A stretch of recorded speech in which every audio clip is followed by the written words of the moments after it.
Very well, thank you. Pleasure to meet you. You as well. All right, so Erin, for those who might not know, Erin is the director of Squadron 42, right? Correct, yeah. And you're also working on other parts in Star Citizen. Yeah, we've been basically I run the UK office, Foundry 42, and we are obviously working on Squadron 42 is our primary focus, but we do a lot of work on the Persistent Universe side as well. So we're just doing work right now on the dogfighting module, worked on the environments and also a lot of the game rules for the dogfighting. And then the next big thing we're actually going to be doing is working on the capital ship systems and also all the capital ships for the game. Because we're using them all for Squadron 42, we're actually going to we're not only going to build them out for what we need for Squadron 42, but we're also going to make sure they're all built out for actually Persistent Universe as well. So all the systems about how they'll be used and how people interact between the big ships. Okay, this is a question here. The rank you get by pledging, will that mean anything in game? Will it be possible to gain it when the game goes live? In terms of Squadron 42, now you all start at the same level, and you can work yourself up in 3 ranks in the story. In terms of Persistent Universe, same thing. You just you basically you can earn, depending on what you do, you'll earn your ranks, and actually that'll probably be more based on the organisations you create. So a lot of people are already in their clans and their organisations, and there'll be rankings to do with that within the organisation, because the idea in the long run is a lot of stuff that everyone's creating for their organisations is going to be part of the games and be brought into the game. Well. Right. And you'll probably have some kind of special medals and things like that they're going to earn in Squadron 42. Will they persist into the? They will. Obviously, anything you earn in Squadron 42, the idea is to take them with you. And so you may, if you muster out a certain rank, then you would have that, rank retired in the game. Obviously, you can always maybe rejoin at some point. What if you die? What if that character dies? In Squadron 42? No, like say they make it through all the way through Squadron 42, then they go to the Persistent Universe, and then they die then. Then in terms of the rules of Death of a Spaceman, then they're basically you would have nominated someone else who would so take over. Like you give it to your daughter, you give your ship to your daughter, yeah, and would she get all of your medals too? She certainly.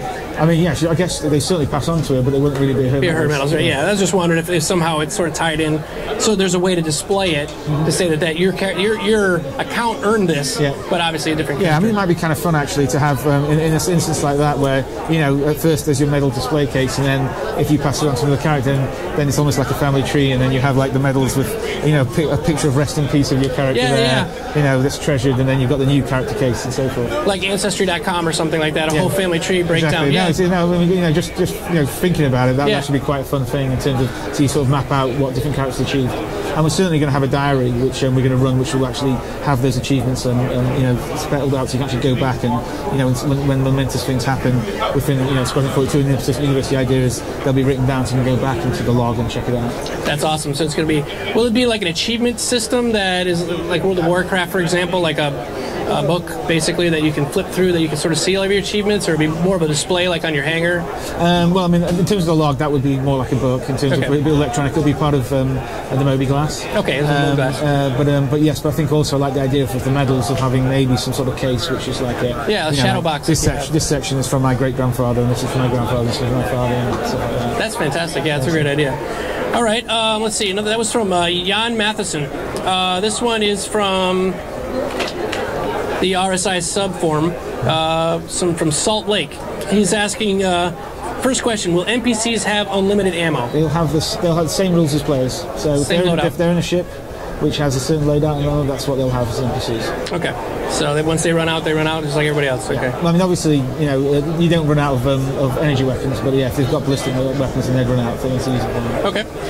Another question, how will capturing a single fighter such as the F-7A work? We can't exactly breach it. Yeah, I mean, that's in terms of small fighters like that, you're probably not going to capture. Just blow it up. You probably just blow it up in space. Although, however, if you basically, if there was one parked up in the space station, which there's no one in it, you're going to hop in and take it. Maybe, yeah. If that's what you like to do, exactly. If you do that now, of course, people may get angry with you. But yeah, I would say. So. Absolutely. Oops. Yeah, exactly. And then you would obviously become a pirate at that point, or your reputation would go down. Yeah, absolutely. The reputation system is all based on what people know. So just by doing a bad act doesn't make you have your reputation go. It's having to do a bad act and people knowing about it. So it's one of those things. So if nobody's looking, that's right. So if a tree falls down in the woods, does it make a noise if no one hears? And nobody hears it. I like that. I bought a ghost for a reason. I have some different ideas. I'm trying to think about it to do it. The information. So information travels. The world travels. Information travels at speed, and so when something happens, if you can basically stay in front of the information flow. If you're in an outlying region where information doesn't pass quickly, and you do something, say, criminal, but you need to get back to another area to sort something out before you found out that it's a criminal activity, and you can travel fast enough, you can get there and do stuff and get out there before people in the system know that there's a bounty on there as well. I love that you're going to be doing that in this game, is that information isn't instant. Like, just because on the internet I can send a message instantly with a text message or whatever, it doesn't mean that in space it's going to travel that way, because you're going to be using jump points. You're going to have like the little relay bots or something like that that are sitting outside each jump point that are going to throw it through. Yep. So I love that, because that does give you a chance, if you're going to be doing some kind of nefarious stuff, to kind of get out there, do your thing, I know, and get away. And if you're in the middle of, in the borderlands, and you get into combat with some guy and you shoot him up, no one's going to know about it unless someone was there, unless there's a patrol trip. So someone has to see, seen something happen. But obviously, if you do that in a well-policed UAE area with lots of radar, then straight away they'll be onto you. The Navy will be onto you. The sort of police, all the kind of stuff will be there, and also they may mark you for bounty on your head and so forth, and so you have to go and clear your name. Obviously we'll have ways you can do that. Maybe you have to pay a huge fines, or maybe have to go and do some other goods and stuff like that, or maybe you have to do a favour for someone and stuff like that. So. Well, that's fantastic. I love the complexity that's built into this system, because it on the surface it doesn't seem like it would be that complex. It's more like just people that might not know anything about it, just looking at the surface. Oh, it's just a fight sim game where I go blow up other ships. But the complexity that you're building into this is just fantastic, and I think that's what a lot of us are so excited about. Isn't that it's not just a flying sim. They have Elite Dangerous and stuff like that, which is kind of like that. There isn't much of a story there, but here it's just this vast, complex, interconnected system that is just going to be amazing. That's kind of what we do. We're trying to do the building blocks of it. So we get the dogfighting module out, we put that stake in the ground, and then we build. Then we keep on updating it. And the dogfighting module actually is the in terms of what Star Citizen is, that's the first block of it, and then we just build on from there. So then when we update it, we add some more ships, we add some more features, and we update it again, we put capital ships in there, and suddenly start fighting against capital ships. We update it again, we put first ground-based combat in there, and then we build. So what we're trying to do is give the community, which is why it's so much work, because there's so many systems we have to get working, and to get it all just this part running. So we get that in line, then we just keep on building on it, and then so slowly everyone gets to play it, and then everyone gets to feedback on it, and they just keep on saying, oh, we like this, we don't like that, the balance are wrong here, and so forth. We just keep on doing this work all the way through, and then once we've got all the flow working, we feel like space combat's balanced well, if the systems and ships are balanced well, how things work are balanced well, then the last step is then you put the economy in, you put the content of the whole world around it, and then there you have basically the alpha of Star Citizen, and then we feed back on that for a while, and then we can just go live finally for the whole thing. So that's the kind of plan, and then just getting this first step is just a huge step for us, which we're all really looking forward to doing the next few weeks. So. Let me ask you something that's probably too early to say, but when do you think dogfighting module could be playable for us? Very soon. We're trying to do it in the next few weeks. Next few weeks. Basically, and then also we want to start rolling it out to people as well. So I don't think we're going to do. We're not going to roll it out to 400,000 people in one go, because that would just be crazy. Because what we'll do is we'll roll it out to a few thousand, make sure the servers are handling it, we get through all the bugs and stuff, and then we just keep on adding more people. So the rollout will be a gradual rollout over a period of time, but basically just keep on, and hopefully the stability comes very quickly, and then once it's stable, then it'll just handle people very fast. All right. And then we can just spin up a lot more servers. Yeah. So maybe the subscribers first.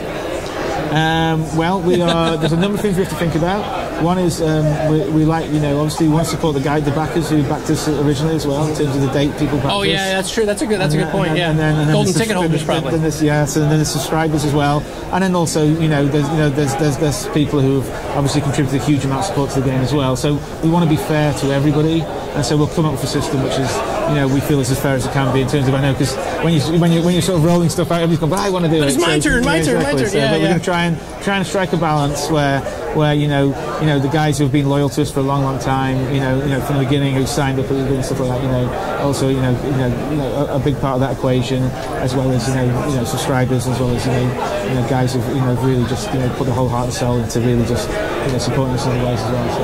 That's awesome. All right, so let's go ahead. Hold on one second. I have to keep turning this thing on. All right, so we have a couple questions here. Let's see. All right, question: is there a target date for the first chapter of Squadron 42? That's from Modest Moron. For the first chapter, we're aiming at towards the beginning of next year. Beginning of next year? Yeah. Okay. Let's see. How long is Squadron 42 aiming to be at its launch? That's from Lisa. She's a huge follower. I think she has like 100 ships or something. In terms of Squadron 42, it's it'll be when we put it out, there'll be 10 missions with the intro. There'll be intro and 10 missions, and then we'll do a further 4 chapters with 10 missions each, so there'll be 50 missions in all. 50 missions. And then the idea is, what we're trying to do is we'll put those out, so when we roll out the last set of missions, that the plan is for that to align with the start of the Persistent Universe, the Alpha Persistent Universe. All right. It's from Sergeant Stakas. So he asked, can Erin please clarify the crew limit on multi-crew ships? Will you be able to have passengers that are not in the crew? We are, so we need, there's a couple of things that can go on here. So we have to work out how many people we can get in an instance, and that's going to then decide how many people we allow on different firms. Because basically on an instance, let's say we have 100 people we can get in an instance, and if you have a capital ship, which say, let's say an Idris is crewed by 8 guys and so forth, then then there's like a lot of fights and so forth and so like that. So depending how we do that, there probably will have to be some limits on how many people we can have. That's all going to depend on how many people we can get an instance on a server, really. But I would like it personally that you can have like a crew in an Idris. You may have like 8 sort of stations of people who can actually actively do stuff, but you might have 2 or 3, 4 guys who are just like red hanging shirts. out. Yeah, they're security. They can do whatever. They sit there, still repel borders or whatever, things like that. But I think we are going to have bigger capital ships, and the plan is to specifically have instances where you take bigger capital ships and you do stuff. So I think we're going to have to manage that, definitely. What we don't want to have a situation where you have so many guys in one capital ship that you can never fight anybody because we can't add anybody else to the instance. Right, it's like, yeah. You come in, you've got 100 guys on your crew, and then it's like, well, okay, it's great. You're wandering around, but you're never going to meet anybody because no one else will fit on the server with you. So it's based on the number of actual players that it's going to be on. Yeah. Okay. And then we can obviously, I'm throwing out 100. It could be 200. We don't know yet. Yeah. It's just basically going to be whatever. It's been what it's done. And also, my guess is it will start off smaller, and then and then as we iterate, which is the whole great thing about the way we're doing it. As I said, the first version of the Dogfighting module will come out, and I'm sure we'll only be able to get X amount of people in it. But then by the second one, we'll have refined how many packets we're throwing across, and we're limiting that and making sure there isn't as much network traffic. So then all of a sudden, next time we can get let's say we get 8 in first time, and next time we'll get like 16, and next time we'll get 32 in, and that's or X whatever it is, or multiple of that. Right, yeah. And that's the plan. It's just to grow, and then we'll be growing that with the community because we're getting feedback and what people like and don't like, and getting stuff going. And then someday it'll be 10,000 people. That'll be beautiful. One server. Well, obviously the universe server will have to hold more than that because that'll track everybody's stats and so forth. But then that'll hand off to instance servers and so forth. That's awesome. All right, another question here. Can I replay Squadron 42 with a descendant of my original character that already went through Squadron 42? You can replay Squadron 42 anytime you like. You just will not gain from the benefits of that. So you can't stack up your medals, or you can play it once, get medals, and that's your character. You go into the universe, and that's where you are. If you then decide to go and play it again, we'll allow you to do it, but it'll just be for the sake of playing. Just fun. Yeah, fun. So we're going to have some modes in there. We're definitely going to. I want a sort of like a really hard. I want a sort of Iron Man mode, or where you basically can play. If you play the game from start to finish, you can never reload. You can save, but you can never reload. So if you finish the game from start to finish, then basically there'll be like some rewards for that. All right. Just it's a nice challenge. That is good. I like that. Yeah. Okay. This is a fun question from Iterbia from the subscriber forum. He says, can you ask Erin who picked on who the most as he and Chris grew up, and what's it like now working with his brother again? So Chris and I, when we were young, we actually didn't get on well at all. We fought all the time. I think it was only when I was about 16 and he's been about 18 when we actually started getting on really well, and ever since we've been very close. Yeah. But before that, we weren't. There was a stage where we were not allowed to be left in the house together on our own. Or the house we burnt down when you got back. Oh yeah, there was some pretty evil moments. So. All right, that's awesome. Okay, let's see.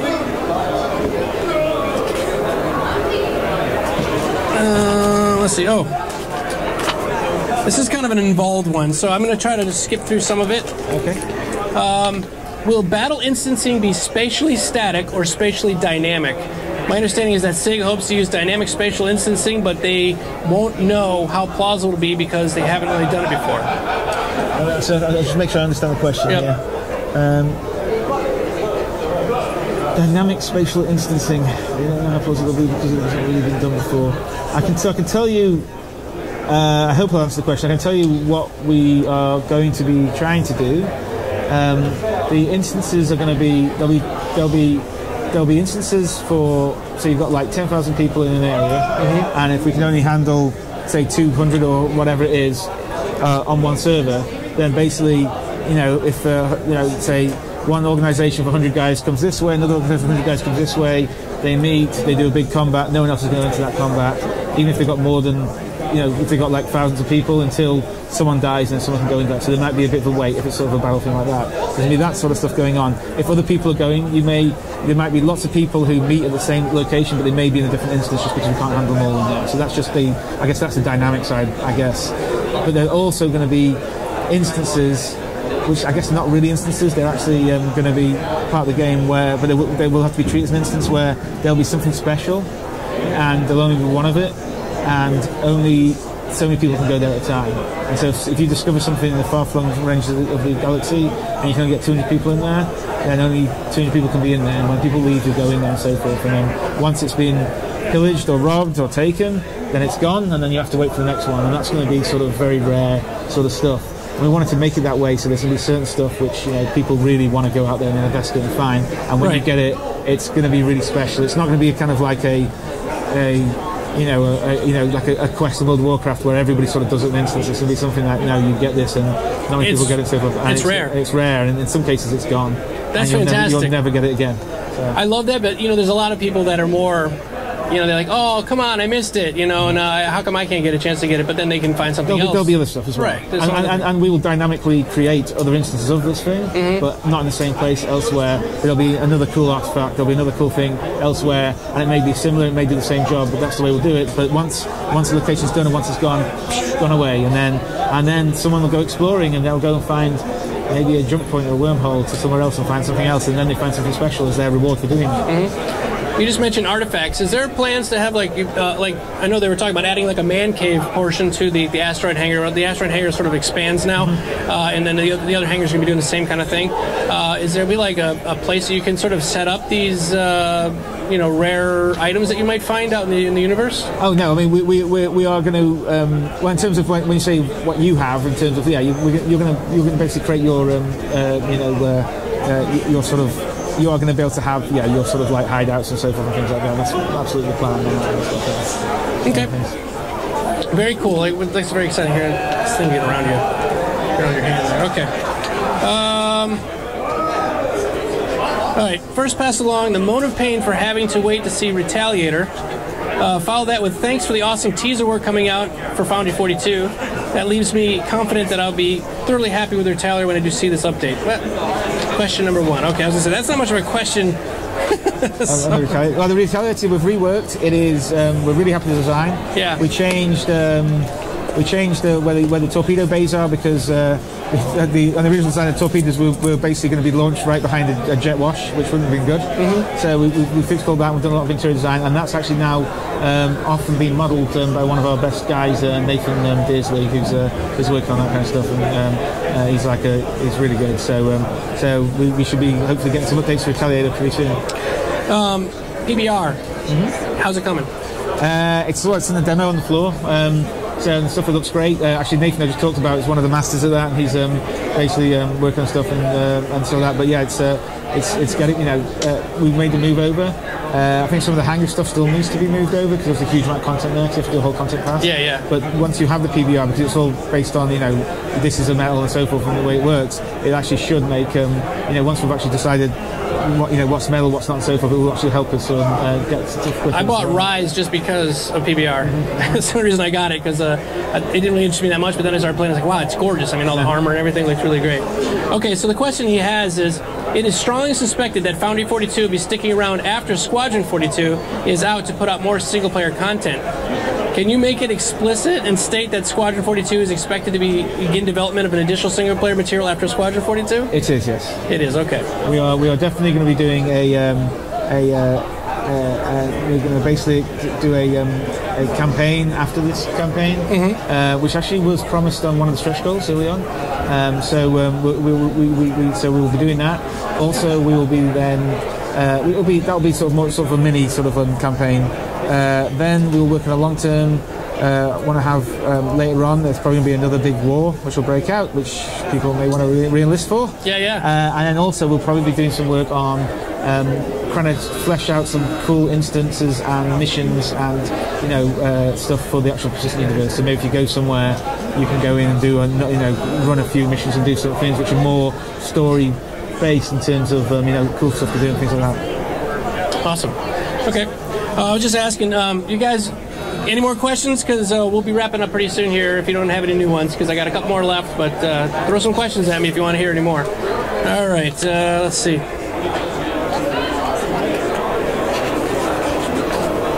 I know I saw another one in here that I was going to circle, but... Okay, maybe you know this one. If you send your crew out on a suicide mission, or just leave them behind to die, will their offspring try and hunt us down? Send your crew out. Well, if your crew is another player, right, then I guess that's up to the player. I guess up to the player, right? Yeah. So if they want to hunt you down and kill you, then I guess they will. They may well do. I guess they were wondering, like, if would you get like a black mark on your character, or if you? Well, I guess it depends what you did, because I mean, obviously, if you send them out on a mission, they all die, then. Was it really your fault, or were they just incompetent? Or it's one of those things. So this is so much more rewarding. Yeah, working with the community, it really is. It's like there's a number of reasons for that. One is because we're basically being backed by people who really want this game and really understand what this game is, and understand what we're trying to create. Publishers tend to just like go, okay. That a marketing guy, a publisher will just say, "Oh well, you're doing a game like this, and that sold this many units, so yeah, that makes sense." There's no passion for it. They don't really understand what they're doing. Whereas the community here is like people, really want this to work. People really, it's been incredibly generous in backing what we're doing, stuff like that. And that's what I know for us. And then that gives us, and it's what I call pressure, but in a really good way. Because we're working, we're on the forums, we're talking to people, we're meeting everybody, and also we know that everybody wants what we want, which is just to make the best game ever. Exactly, yeah. and that's really kind of what we're driving towards. And because people are just saying, look, make us the best game, that's what we want, and we're not going to have some point where some artificial thing comes and says, well, I'm sorry, but we've manufactured 500 carts, so you need to get it done by this date, otherwise you're missing a Christmas window. It's like, yes. We are basically working really hard to make sure it's the right thing, and we will make the decisions that if it's not good enough, then we'll just hold it, and then we'll make sure it is good enough, because at the end of the day, it's no good to us or anybody else if we don't make this game as good as we all know it can be, and that's just what we're really trying to do. I think it's affecting other game companies as well, because and I don't know, I want to say that Cloud Imperium is kind of the one that sort of started this Vanguard movement. I don't know, I can't be that sure, but I've been talking to a lot of other developers on the floor. I've been going around doing all indie interviews all day today, and almost every single one of them is exactly the same kind of thing. They're like, we want to be out as open with the public as possible. Even the publishing companies that have published games, or they're coming through a publisher, same kind of thing. Like Sony Online Entertainment, right? They're doing EverQuest Next, Landmark, and or just EverQuest Next, and wide open, like completely open development. Whereas years ago, Sony would never have done anything like that. So I can see that it's sort of changing. It is. It's very difficult for because I mean, our philosophy in Cloud Imperium is we will show you everything, warts and all. It's like, this is game development. This is what happens. If some things go wrong, some things work. Basically, what we say is, when things go wrong, we'll fix them. We'll work and stuff like that. And we want to work with the community to make stuff, better, and that kind of stuff and things like that. I think, for the bigger publishers, it's a bit harder because, especially if they're, publicly traded, and then also there's a big fear about IP and all that kind of stuff. And, don't let trade secrets out. And we're like going, well, this is what we're doing. Here's our design document. We know full well people we will publish a bunch of design stuff, and other companies go, well, that's a good idea. I'm going to take that. It's like, so what? As far as we're doing it this way, we just feel like we're going to do it better because we have the freedom to do it that way, with the support to do it that way. A lot of people don't have that luxury. At the end of the day, they'll come back and say, sorry, no, we've got to do this. You missed the Christmas market, it's all over. And it's like, well, we're not making packaged goods. We're delivering a digital download. It's great, And then digital download, and you guys are doing it in a nice phased method. So we had the hangar first, then we had the little shooter gun thing in the hangar. Then now we're going into the dogfighting module, and we're going to go on in the next iteration. Oh yeah, we'll have first person combat. Is that next, by the way? That's that's planned. After dogfighting module sort of gets all the bugs worked out. Yeah, we'll work that out. We're going to do updates to dogfighting module, but then yes, we want to do a first person stuff as well this year. Okay. And then basically there'll be a lot of updates. Like I said, the dogfighting module really is the start of the persistent universe. Right. And we're going to build onto it. So by the time we get to the end of the year in the dogfighting module, then it's going to be so much more in there than it was, when we release it, in the next few weeks. Right. So for those of you guys who are going to be playing and you're like, oh my God, this isn't perfect yet, hang on, because it's going to be a long time coming to be built. And the great thing is we're going to have the whole community who are going to give us all this feedback, and then we'll obviously we can't listen to all the feedback. The majority of people just go, well, this is wrong, and do this. We're going to fix those issues and get them in. And then we do an update. And the great thing about by the time we get to the end of the year, and what's brilliant for me on Squadron 42 especially is on the Squadron 42 side is that all this feedback that goes into the balancing of all the ships and how they work and all the systems and the capital ships. And we get it to a stage where everyone's happy and they're playing it and they go, yeah, this is good and stuff, and generally everybody likes it. I've got all that for Squadron 42. I don't have to worry about Squadron 42. Are the ships going to be balanced? Is it going to be fun? How does this work? How does the radar work? Because it's all going to be there. Pull it right in. So all I'm pushing for there is just creating the cool missions, the content, and the storyline and so forth and things like that. Awesome.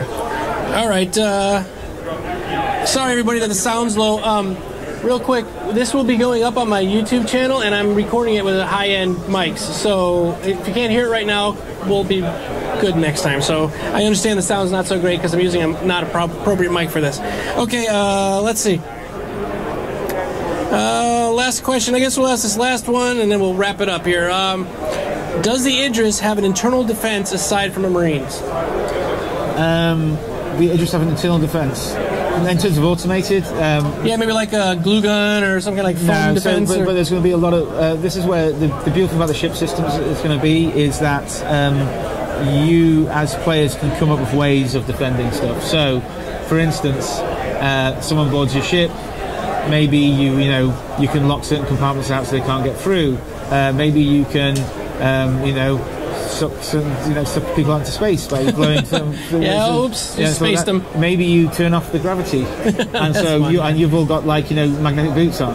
So there's ways you may be able to come up with just to do that kind of stuff. We want to create a sort of a sandbox environment where we want the players. We're going to create stuff, and we want the players to come up. I mean, we know full well we'll do this stuff, and people will come up with ingenious ways of doing some stuff we never thought about. And the other side, and then the other thing about couple ships, which we're going to do is not only do we want to have obviously the whole thing about you work together. We've got the engineers, you've got the the navigation, you've got the weapons officer, you've got defence, you've got all the kind of stuff. The other big area which I'm really excited about is the electronics warfare side. So not only are you going to go in there and you're going to fire each other and so forth, but also we're going to have a whole system where actually you want to get people who are really good at hacking and going in, and we'll have a system to do that and defend against as well, and little alarms and tricks and stuff. So you can go in and let's say you fire a torpedo at someone, you wait, and just before it's about to hit, you've hacked into the system, you take down their shields. And so we want a way that if you're on a smaller ship, you've got a really good crew, and you work out, you do something kind of sneaky and get through on that way, then you can take down a bigger, better ship because you were really clever. And so it's another way of getting, not just about what armaments you have, but other ways of getting around and stuff like that. That's something I even think about. Most of the time I've been thinking about Star Citizen as being more of a first person, not a first person, but a single player game. Like I've got a Hornet, and I go out my Hornet and I can fly around it. But getting a really good crew together to fly a freelancer or something where there's at least a couple of people that can do that kind of stuff, That's a whole other. Oh, that's thing. amazing. I mean, we're gonna support it all. We want people to have fun on a single player basis, and even if you have a bigger ship, you're gonna be able to get AI guys to fly it with as well. Yeah. To fly with you as well. But also, we want you to, if you're in organisations and you like playing with your friends, we want you to be able to work together, and we want guys to be sitting there and just like, you go, I want that guy as my engineer because he's the best engineer. He's amazing. Here. Yeah. And when my there'll be stuff when ships take damage and systems go down because the conduits blow. The engineer has to go in and actually find they have to reroute power to get it to the system. But if they reroute the power the wrong way, then it overloads the conduits, and then they'll go out. So basically, maybe they have to call someone to go and fix one of the breakers to basically take the repatch power that way. It's going to be all this kind of stuff going on all the time. So when you're in combat, it should be just people should be talking to each other. There'll be people giving orders. There'll be people trying to fix issues. If things are getting too much heat, they'll be cooling them down. In all that kind of level and stuff like that. That's the kind of stuff we're working on. Awesome. So, but there is going to be like an in-game, just like voice chat. There'll be. People are relying on TeamSpeak. Oh no. We plan to have some sort of invoice chat. Yeah, absolutely. Okay. We want a system where when you're in the game and you're all mic'd up and so forth, and you talk to someone else, basically they will hear you talking, but through their avatar. Oh, that kind of stuff, things like that. Yeah, because so like the emote that. thing. Yeah, exactly. That's the kind of stuff we want to do. That kind of stuff. So we get that sort of things going on. So. Awesome. All right. Well, I totally appreciate spending the time with me to do this. No, absolutely. This really it's fun. It's great. It's great to talk to everybody. All right. So thanks everybody for coming, and I appreciate Erin and Chris for being here today. And we will see you all very soon in the verse. So see you in the verse. Bye bye. As you probably get a million questions about. Tell me about the Connie. Tell me about all that kind of stuff. But what is Chris Roberts as a person like? Like, what do you like to do? What are some of your hobbies or things like that? Well, it's not so many hobbies.